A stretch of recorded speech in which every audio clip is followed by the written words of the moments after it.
나는 이렇게 빨리 고향을 떠나게 될 줄은 몰랐다. 엄마는 항상 말씀하셨다. 혼자 사는 거 쉬운 일이 아니야. 특히 여자애는 더더욱. 하지만 그땐 그냥 이렇게 생각했다. 혼자 살면 아무도 뭐라 안 해. 밥도 내가 먹고 싶은 때 먹고 밤새 자도 되고 자유야. 그렇게 난 서울로 올라왔다. 서울에서 내가 처음으로 구한 자취방은 동묘역 근처에 있는 조그만 옥탑방이었다. 딱 봐도 5평 남짓. 이 미니 가스레인지가 있고 욕실은 붙박이식. 창문은 있는데 밖으로 보이는 건 시멘트 벽뿐. 그런데도 너무 마음에 들었다. 시끄러운 도시 한복판에 나만의 조용한 작은 동굴이 생긴 기분이었달까. 집주인은 60대 중반쯤 되어 보이는 아주머니였다. 한복 같은 회색 원피스를 입고 있었고 항상 잔잔하게 웃고 계셨다. 그날 아주머니는 내게 열쇠를 건네주며 말했다. 혼자 산다니까 조심해야 해. 혹시라도 이상한 일 있으면 바로 얘기해요. 괜히 마음이 따뜻해졌다. 낯선 서울에서 누군가 나를 걱정해주는 느낌이라니. 이사 첫날 밤 나는 핸드폰으로 자잘한 브이로그를 찍었다. 책상 정리하는 모습 컵라면 끓이기 바닥에 앉아 유튜브 보는 장면 같은 거. 나중에 편집해서 틱톡 올려야지 생각했지만 까맣게 잊고 말았다. 그날 밤 나는 얇은 요 위에 누워 잠을 청하려 했는데 뭔가 이상한 기분이 들었다. 누군가 나를 보고 있는 것 같았다. 정확히 말하면 등 뒤에서 시선을 느끼는 느낌. 벌떡 일어나 주위를 살폈다. 아무것도 없었다. 스스로 웃었다. 유나야, 또 공포영화 너무 많이 봤지. 불을 끄고 다시 누웠다. 이번엔 이어폰을 끼고 ASMR을 들으면서 억지로 잠에 들려 했다. 그런데 막 눈이 감기려는 찰나 딱 하는 작고 날카로운 소리가 들렸다. 바로 내가 누워있는 쪽 콘센트 근처에서. 바로 불을 켰다. 소리는 멈췄다. 나는 조심스럽게 콘센트 쪽으로 다가갔다. 겉보기엔 아무 이상 없었다. 충전기도 뽑아서 살펴봤지만 그냥 평범한 콘센트. 아마 바퀴벌레가 지나갔나 보다. 그렇게 또 스스로를 안심시켰다. 다음 날은 학교 등록하러 갔다. 모든 게 낯설고 정신없었지만 큰 문제 없이 마쳤다. 돌아오는 길엔 남대문 시장에 들러 몇 가지 생활용품을 샀다. 행거 밥솥, 청소도구 같은 것들. 저녁, 나는 책상 정리한 걸 인스타 스토리에 올렸는데 친구 하나가 DM을 보냈다. 네오, 분홍 잠옷 입고 브이로그 찍었어. 어디 올렸어? 나는 당황해서 답했다. 나 찍긴 했는데 아직 안 올렸는데 그 친구는 스샷을 하나 보내줬다. 화면 속 나는 분홍 토끼 잠옷을 입고 머리는 산발 하품하면서 침대에 앉아 있었다. 그런데 카메라 각도가 이상했다. 내 핸드폰으로는 절대 찍을 수 없는 높이. 마치 천장에서 내려다본 것처럼. 온몸에 소름이 돋았다. 틱톡 계정을 확인했지만 새로 올라온 영상은 없었다. 구글 드라이브 아이클라우드도 해킹된 흔적은 없었다. 하지만 그 영상은 분명히 실제였다. 누군가 정말로 나를 찍은 것이다. 나는 울기 시작했다. 방 안에서 혼자. 누가 날 찍고 있었던 거야. 언제부터 왜? 공포감이 손끝까지 퍼졌다. 정신없이 방 안 구석구석을 뒤졌지만 도대체 뭘 찾아야 할지도 몰랐다. 나는 그냥 막 서울에 올라온 20살 여자 대학생일 뿐이었다. 이중 잠금 장치도 처음 보는 내가 몰래카메라를 찾아낸다고. 그날은 서울에서 보낸 두 번째 밤이었다. 그날 밤 나는 결국 한숨도 자지 못했다. 불도 못 끄고 옷도 갈아입지 못했다. 방 안 구석구석이 다 무섭게 느껴졌다. 시계를 봐도 커튼을 봐도 선반 위의 인형을 봐도 마치 어딘가에서 누군가가 나를 지켜보고 있는 것 같았다. 아침이 됐다. 나는 너무 지쳐서 학교에 갈 수 없었다. 이불 속에서 핸드폰을 꼭 쥔 채 검색했다. 몰카 확인하는 방법. 혼자 자취방에 카메라 있을 때 대처법 콘센트에 몰래카메라 설치 가능. 수십 개의 글과 영상을 뒤졌다. 화재 감지기에 카메라가 숨겨진 살의 거울 속에 설치된 렌즈 조명에 숨어있는 기기. 어떤 사람은 무선 전자파로 확인했다 하고 어떤 사람은 그냥 우연히 발견했다 했다. 나도 방 안을 하나씩 확인하기 시작했다. 벽시계, 건전지를 빼서 열어봤지만 이상 없음. 책상 조명, 플래시로 비춰봤지만 아무것도 없음. 그러다 침대 옆 콘센트에 다가갔다. 어젯밤 이상한 소리가 들렸던 바로 그곳. 핸드폰 플래시를 켜고 콘센트 구멍 안쪽을 비췄다. 그 순간 아주 작고 반짝이는 점이 보였다. 마치 유리 같은 느낌. 심장이 덜컥 내려앉았다. 렌즈 일가 아냐 금속일 수도 있어. 나는 재빨리 검은 테이프를 꺼내 사용하지 않는 콘센트에 전부 붙였다. 조명도 분해해서 내부를 확인했다. 아무리 봐도 확신은 안 섰다.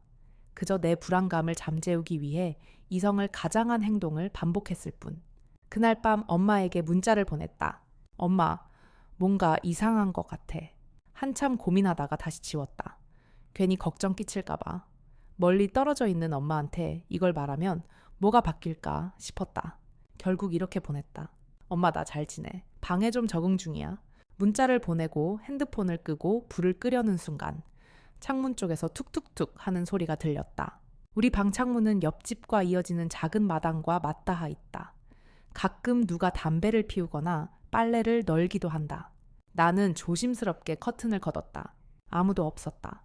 그런데 창문 틈 사이로 조그만 쪽지가 끼워져 있었다. 나는 천천히 그 종이를 펼쳤다. 거기엔 이렇게 적혀 있었다. 옷 갈아입을 땐 좀 조심하세요. 이 집 벽 얇아요. 몸이 얼어붙었다. 누가 어떻게 왜 나한테 이런 말을. 나는 미친 듯이 계단을 내려갔다. 아주머니 방 앞으로 갔다가 멈췄다. 불도 꺼져 있고 아무 소리도 들리지 않았다.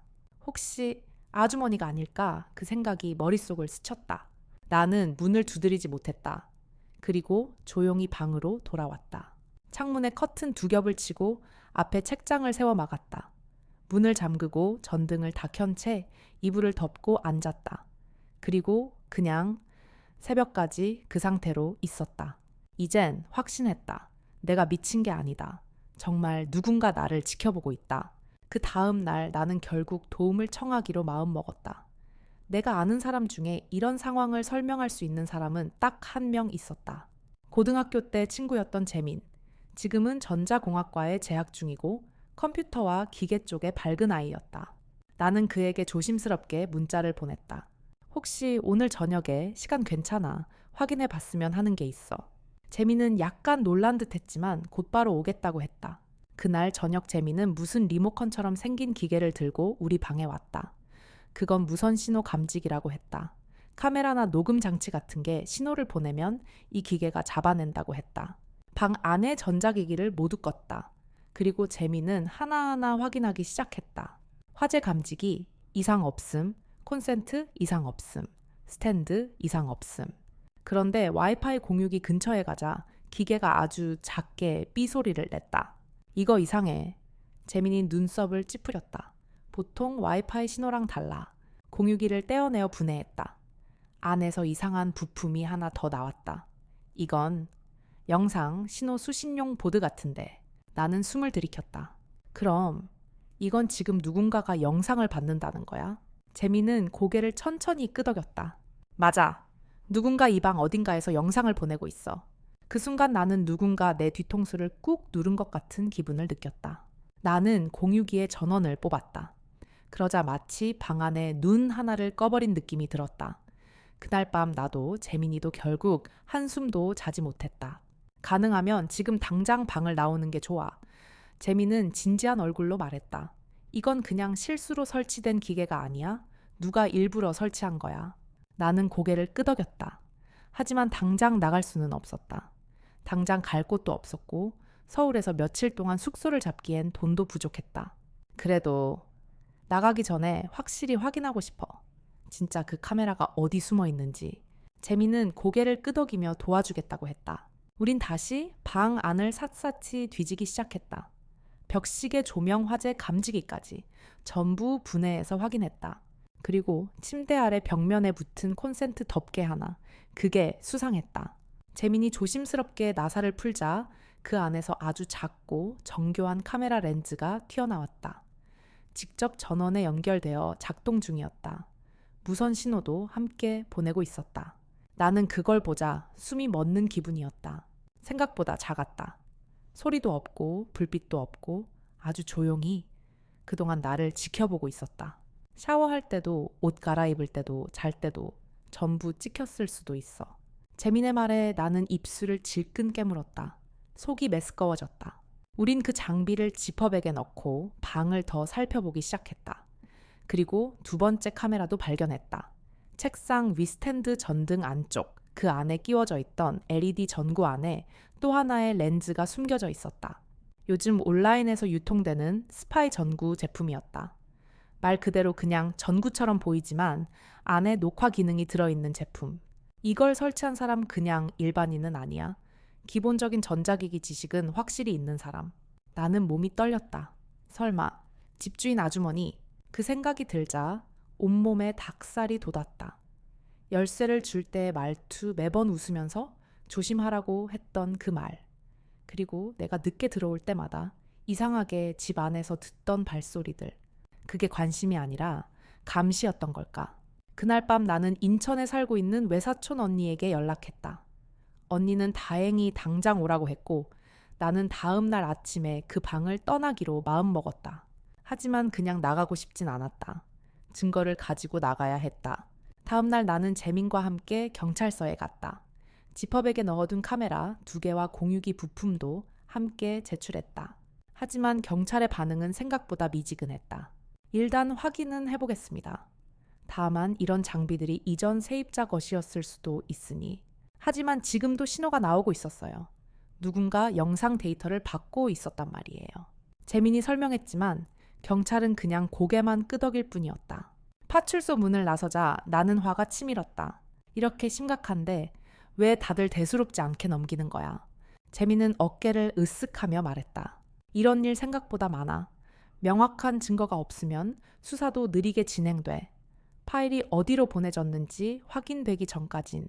나는 속으로 생각했다. 그 영상들 이미 퍼졌을 수도 있어. 내가 잠든 얼굴 웃고 있는 얼굴 옷을 갈아입는 장면까지. 다시 방으로 돌아가 짐을 쌌다. 필요한 것만 챙기고 나머지는 전부 두고 가기로 했다. 책이며 옷이며 다 남겨도 상관없었다. 이제 이 방엔 아무것도 가지고 나가고 싶지 않았다. 짐을 들고 계단을 내려오는데 1층에서 아주머니가 기다리고 있었다. 이렇게 일찍 어딜 가니 언제나처럼 웃는 얼굴이었다. 나는 그냥 대답했다. 급한 일이 생겨서요. 방은 비울 거예요. 아주머니는 그래 아쉽네 라고만 말했다. 별다른 반응도 없었다. 묻지도 않고 잡지도 않고 그냥 아쉽다고만. 그 순간 확신이 들었다. 이 사람은 알고 있다. 내가 뭘 발견했는지 그리고 내가 왜 떠나는지도. 나는 인천에 있는 사촌 언니 집에 조용히 몸을 옮겼다. 언니는 걱정스럽게 내 얼굴을 바라보며 물었다.